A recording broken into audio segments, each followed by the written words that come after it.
Taftan district education officer Ashok Kumar Rajput ने government girls middle school Taftan का दौरा किया, जहां उन्होंने स्कूल के मुख्तलिफ क्लासेस का मुआयना किया और तालबात से मुख्तलिफ सवालात पूछे। तालबात की जानिब से दुरुस्त जवाबात देने पर उन्होंने न सिर्फ इनकी हौसला अफजाई की बल्कि इनामात से भी नवाजा। इस मौके पर स्कूल की बेहतरीन नज़्म ज़ब्त और तालीमी माहौल को देखते हुए उन्होंने हेड मिस्ट्रेस सलीमा सैयद की खिदमत को सराहा और इन्हें खराज तहसीन पेश किया। उन्होंने कहा कि हेड मिस्ट्रेस की मेहनत और क़यादत के बायस स्कूल एक मुनज़्ज़म और शानदार अंदाज में चल रहा है, जहां तालबात के साथ साथ एजाज़ी उस्तादियाँ भी भरपूर लगन और दयानतदारी के साथ अपना किरदार अदा कर रहे हैं। डिस्ट्रिक्ट एजुकेशन ऑफिसर ने मज़ीद कहा कि तालबात की काबिलियत और असातिज़ा की मेहनत काबिल तारीफ़ है।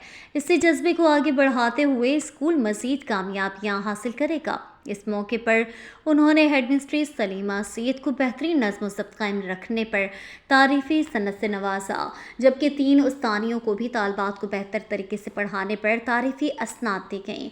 उन्होंने तालबात को नसीहत करते हुए कहा कि तालीम ही वो ज़ेवर है जो न सिर्फ फ़र्द को कामयाब बनाता है बल्कि एक घर को जन्नत और माशरे को तरक्की की राह पर गामज़न करता है।